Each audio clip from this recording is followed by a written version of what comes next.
Israel की बेका में भी भीषण बमबारी हुई है। सिडोन में नगर पालिका की इमारत को टारगेट पर लिया गया। इजराइल डिफेंस फोर्स की बमबारी के बाद इमारत कैसे तबाह हो गई, ये देखिए आप।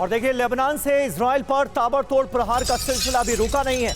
हिजबुल्लाह ने एक्रे शहर पर दागी मिसाइल हमले में एक इमारत की छत कैसे तबाह हो गई, ये तस्वीरें आप देख सकते हैं। कई लोगों के घायल होने की खबर भी सामने आ रही है इस हमले में।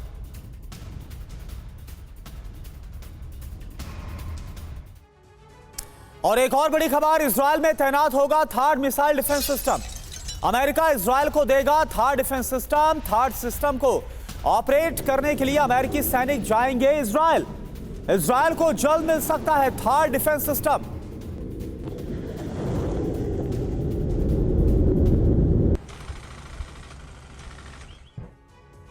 तो अमेरिका हर कदम पर इजराइल की कर रहा है मदद। इजराइल में थार्ड महाविध्वंसक अटैक पर लगेगा ब्रेक। खबर देखिए क्या है, समझिए।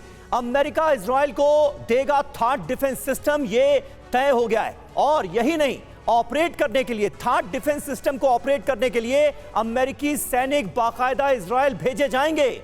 ऑपरेट करने के लिए आईडीएफ को ट्रेन करेंगे अमेरिकी जवान। ये बहुत बड़ी खबर है, यानी अमेरिका ने एक कदम और आगे बढ़ा दिया है इजराइल की मदद के लिए। और देखिए, बिल्कुल थार्ड क्यों आखिर अमेरिका दे रहा है। दरअसल ईरानी हमलों से बचने के लिए, ईरानी बैलिस्टिक मिसाइल हमले से बचने के लिए यह डिफेंस सिस्टम दिया जा रहा है।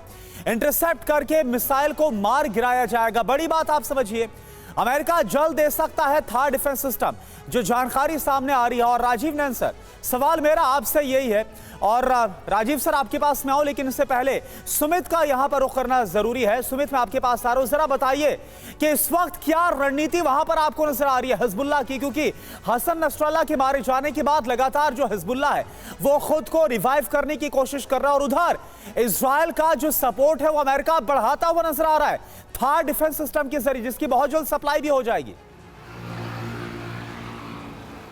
बिल्कुल, देखिए अभी रणनीति बिल्कुल मैं आपको बताऊं कि कल शनिवार के दिन एक बड़ी मीटिंग का आयोजन या फिर मीटिंग को करने की कोशिश की गई थी हिजबुल्लाह के दौरान, लेकिन बाद में वो मीटिंग एंड मोमेंट पर कैंसिल कर दी गई, क्योंकि हिजबुल्लाह को ये डर था कि अगर उन्होंने बेरूट के आसपास के इलाकों में दोबारा से कोई बड़ी मीटिंग की तो निश्चित तौर पर इजराइल की तरफ से कोई अटैक आएगा, और जो उनके बचे कुचे कमांडर्स हैं जो लगातार अभी ग्राउंड पर काम कर रहे हैं या फिर बेरूट के आसपास के इलाकों में काम कर रहे हैं, वो मारे जाएंगे। तो अभी ये डर है खासतौर पर हिजबुल्लाह में कि वो कहीं पर भी इकट्ठे नहीं हो रहे हैं। दूसरी तरफ हिजबुल्लाह की अब ये कोशिश है बेस जो है वो धाइया या फिर आप कह सकते हैं कि बेरूट के इलाकों से निकालकर दूसरे इलाकों में शिफ्ट करे। वो नॉर्थ के इलाके हैं, वो ईस्ट ऑफ लेबनान के इलाके हैं जो सीरिया और लेबनान के बॉर्डर पर हैं, जो द्रूज और क्रिश्चियन पॉपुलेशन एरिया है। तो दरअसल अब हिजबुल्लाह की कोशिश है कि वो अब पॉपुलेशन में मिक्स हो जाए। पहले हिजबुल्लाह एक जगह पर रहकर, धाइया में रहकर अपने हेडक्वार्टर से, अपनी जगहों से काम करता था, लेकिन अब वो दूसरी पॉपुलेशन एरिया में घुस रहा है। दूसरी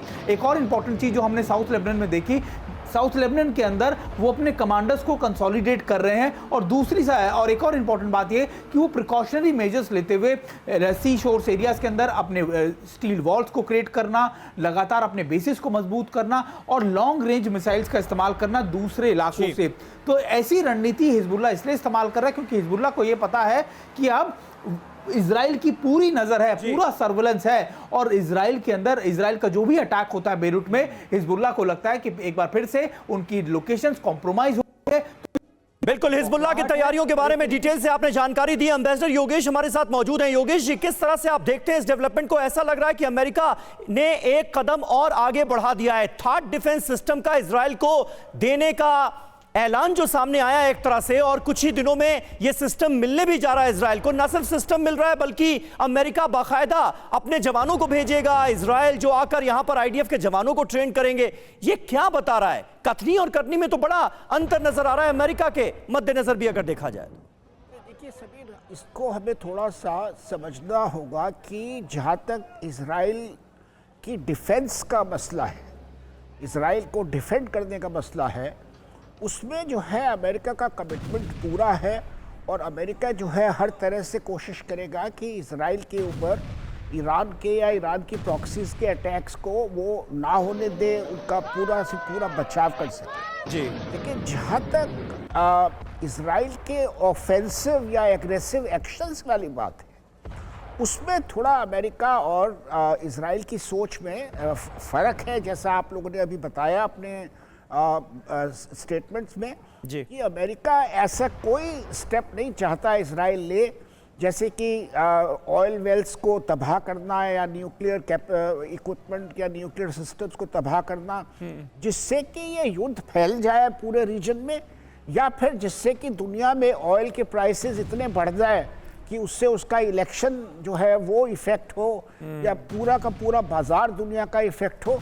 तो इस तरह की चीज़ जो है वो अमेरिका नहीं चाहता, और उसमें जो है वो इसराइल की मदद नहीं करेगा। जी, ये हमें थोड़ा सा स्पष्ट करने की बात है। लेकिन इजराइल डिटरमिनेंट है कि वो कुछ बड़ा करना चाहता है, बिल्कुल, जिससे कि वो ईरान को दबाव में ला सके और ईरान को ये बता सके कि आज की तारीख में भी जो है हमारी टेक्नोलॉजिकल और मिलिट्री कैपेबिलिटी आपसे बहुत ज़्यादा है, आप हमारे बराबर नहीं हो अभी भी। बिल्कुल योगेश सर, और यही वजह है कि जो लग रहा है कि थाट के जरिए जो डिफेंसिव पावर है उसको बढ़ाने की कोशिश की जा रही है, बजाय कि अटैकिंग पावर को बढ़ाया जाए।